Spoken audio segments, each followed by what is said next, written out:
Pada pertemuan kali ini, semoga dalam keadaan sehat walafiat. Assalamualaikum warahmatullahi wabarakatuh.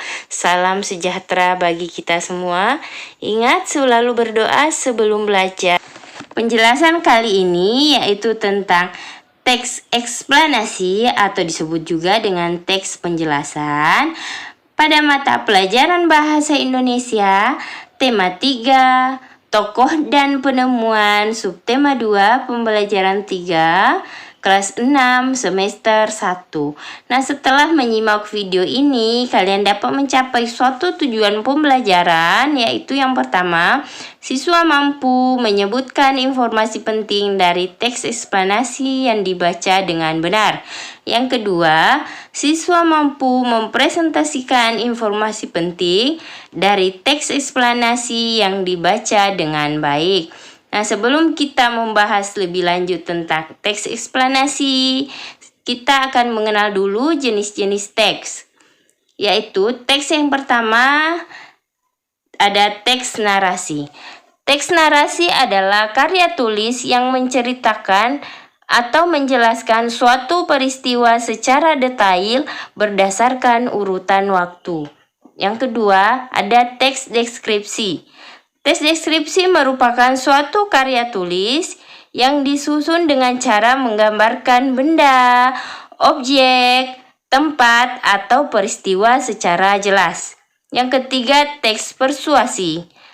Karya tulis yang berupa ajakan atau bujukan kepada pembacanya agar melakukan hal yang diinginkan oleh isi dalam teks persuasi yang telah dibuat. Kemudian teks argumentasi yaitu karya tulis yang bertujuan untuk membujuk pembaca agar memiliki pemikiran, pemahaman yang sama dengan penulis. Kemudian teks eksposisi yaitu karya tulis yang menyajikan gagasan atau pendapat penulis yang disertai fakta dan alasan-alasan logis. Kemudian selanjutnya ada teks eksplanasi. Biasanya sering digunakan untuk menuliskan bacaan yang bersifat ilmiah. Nah, kali ini kita akan membahas lebih detail tentang teks eksplanasi. Apa itu teks eksplanasi? Teks eksplanasi adalah teks yang berisi informasi tentang suatu hal atau fenomena yang terjadi di masyarakat. Misalnya, budaya, gejala alam, proses terjadinya sesuatu. Contohnya, teks menceritakan tentang tanah longsor, teks yang menceritakan tentang pengelolaan sampah di lingkungan masyarakat, teks yang menceritakan tentang penemuan teknologi. Kemudian ciri-ciri teks eksplanasi. 1. Informasi yang dimuat berdasarkan fakta atau faktual. Nah, informasi dimuat berdasarkan fakta atau faktual. Yang kedua, hal yang dibahas. Jadi hal yang akan dibahas yaitu suatu fenomena yang bersifat keilmuan atau berhubungan dengan ilmu pengetahuan. Ya. Ilmu pengetahuan. Jadi yang ketiga, sifatnya informatif dan tidak berusaha mempengaruhi pembaca untuk percaya terhadap hal yang dibahas. Ya, berbeda dengan argumentasi ya, eksplanasi. Keempat, menggunakan kata penanda urutan. Jadi ada urutan sebab akibat ya. Menggunakan kata penanda urutan. Jadi ada 4 ciri-ciri teks eksplanasi. Selanjutnya struktur teks eksplanasi ada 3. Struktur teks eksplanasi ada 3. Yang pertama yaitu pernyataan umum atau pembukaan. Yang kedua, deretan penjelas atau isi. Yang ketiga, penutup, simpulan atau interpretasi. Apa itu pernyataan umum? Yaitu pernyataan umum atau pembukaan merupakan gambaran awal, informasi singkat mengenai apa yang disampaikan dengan pernyataan yang bersifat umum. Jadi merupakan gambaran awal ya, informasi singkat mengenai apa yang disampaikan dengan pernyataan yang bersifat umum. Selanjutnya, deretan penjelas atau isi itu berisi urutan uraian penjelasan mengenai proses dari peristiwa yang terjadi dan dijelaskan secara bertahap atau berurutan. Jadi secara bertahap atau berurutan. Itu adalah deretan penjelas atau isi dari teks eksplanasi. Selanjutnya, penutup simpulan interpretasi. Berisi simpulan dari teks atau dapat juga berisi pendapat penulis mengenai fenomena yang dijelaskan dalam teks. Jadi fenomena yang dijelaskan dalam teks. Kesimpulannya. Jadi ada 3 struktur teks eksplanasi yang kalian harus pahami baik-baik sebelum menentukan informasi penting yang ada dalam teks eksplanasi. Namun sebelumnya, ayo kita mengenal kata tanya terlebih dahulu. Kata tanya adalah kata yang dipakai dalam kalimat tanya untuk menanyakan sesuatu. Jadi kita menggunakan kata tanya di dalam kalimat tanya ya. Jadi ada beberapa kata tanya yang akan kita gunakan, yaitu yang pertama apa, siapa, kapan, di mana, berapa, bagaimana, dan mengapa. Nah, berikut penjelasan dari kata tanya tersebut, yaitu apa. Kata ini berfungsi untuk menanyakan sesuatu baik berupa keadaan atau perbuatan yang berkaitan dengan isi atau inti bahasan. Contohnya misalnya, apa yang dilakukan Edo, apa yang dibuat Edo, itu contoh dari kata tanya apa. Selanjutnya, siapa? Kata tanya yang berfungsi untuk menanyakan pelaku atau orang. Jadi siapa ini digunakan untuk menanyakan orang, pelaku. Selanjutnya, kapan?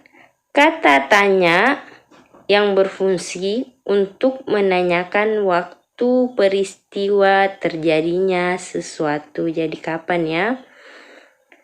Di mana?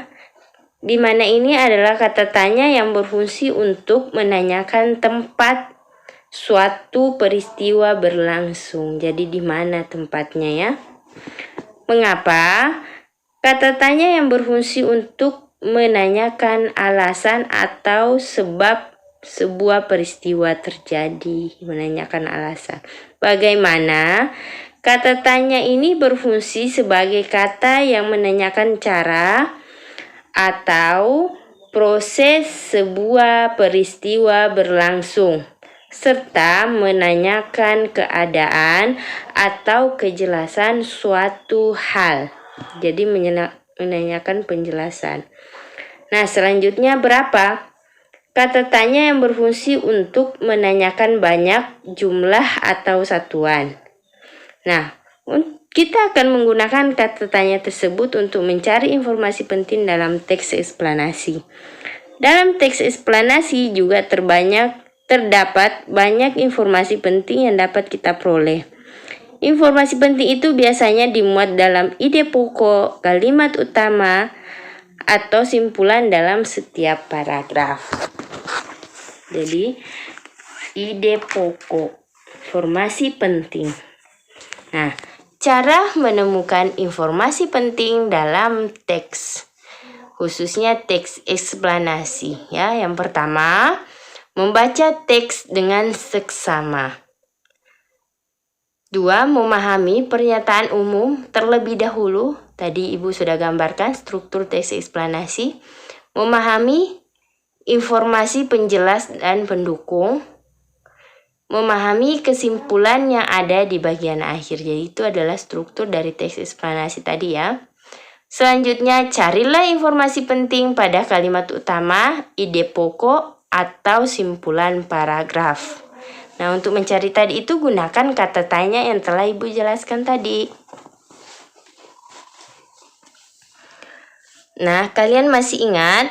Masih ingatkah kamu tentang ide pokok, kalimat utama, simpulan? Kalimat utama adalah kalimat yang mengandung gagasan utama dan bersifat umum. Kalimat utama biasanya berada di awal, tengah, atau akhir paragraf. Ide pokok adalah gagasan yang mengandung inti yang digunakan untuk membangun seluruh isi paragraf. Sedangkan simpulan adalah ringkasan yang menggambarkan isi sebuah paragraf. Nah, berikut adalah contoh teks eksplanasi di dalam hati. Dibaca dalam hati ya.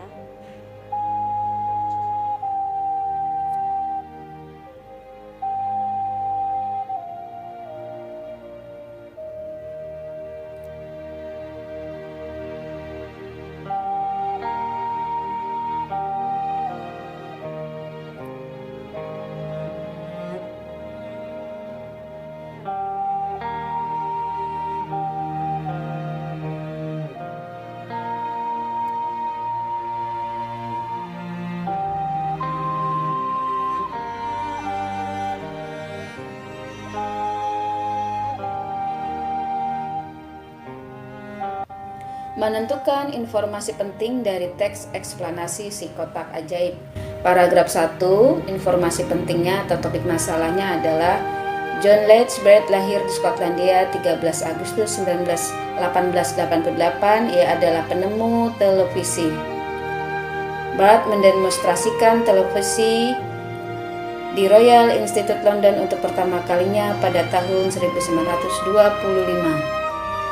Paragraf kedua, prinsip kerja televisi secara umum adalah mengubah sinyal elektronik dan magnetik menjadi gambar dan suara. Paragraf 3, jadi televisi adalah sebuah media telekomunikasi yang berfungsi sebagai penerima siaran gambar, bergerak beserta suara. Penemuan televisi juga dikategorikan sebagai penemuan besar yang mampu mengubah peradaban dunia.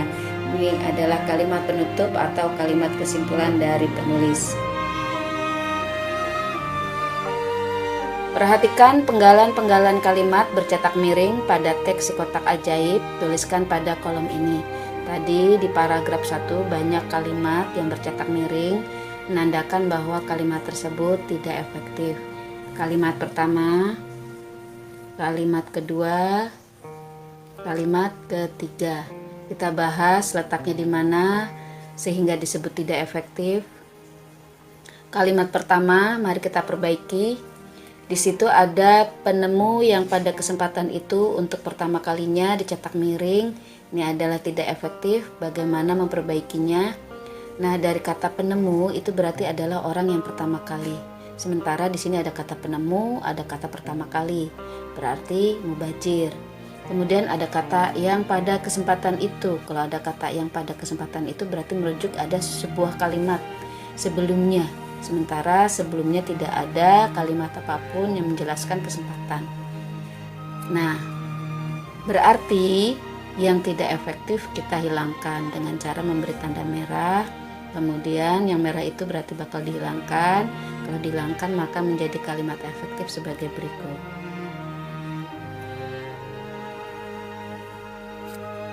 Kalimat kedua yang tidak efektif, di situ yang cetak miring adalah di depan para bapak-bapak dan ibu-ibu.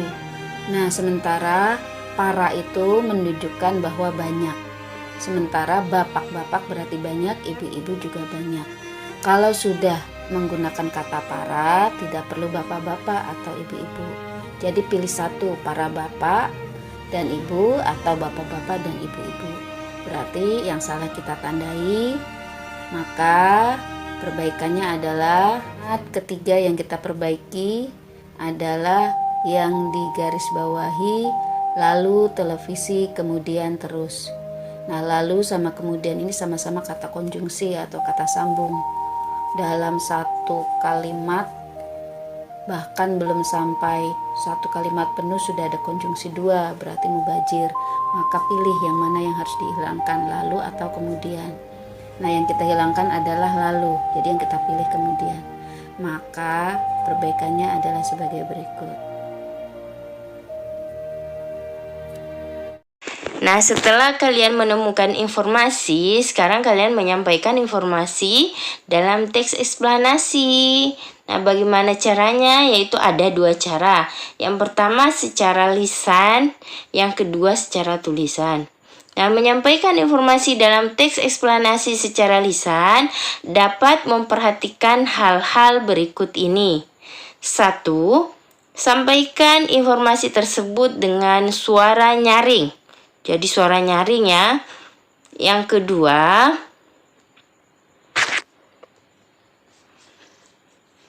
gunakan intonasi dan ekspresi yang sesuai dengan isi informasi yang hendak disampaikan. Yang ketiga, ucapkan setiap kata dengan artikulasi yang tepat agar mudah dipahami. Yang keempat, saat menyampaikan informasi, pandangan mata ke arah pendengar atau audiens. Nah, ketika kalian merekam atau memvideo dirinya, pandangan kalian ke arah kamera, tidak ke bawah, tidak ke atas, tidak ke samping, tidak ke kiri kanan gitu ya, harus menghadap kamera atau audiens. Nah, setelah kalian mengidentifikasi teks eksplanasi, dapat disimpulkan bahwa kalian dapat membedakan teks eksplanasi dengan teks lainnya dengan memperhatikan struktur teks tersebut. Yaitu ada 3 struktur yang telah dijelaskan pada video ini. Pernyataan umum, deretan penjelas, interpretasi atau simpulan. Di samping itu, kamu juga dapat membedakan teks eksplanasi dengan teks lainnya dengan memperhatikan informasi yang disajikan dalam teks tersebut. Informasi dalam teks eksplanasi harus bersifat faktual, sehingga teks yang memuat informasi non-faktual tidak termasuk teks eksplanasi. Paham anak-anak hebat?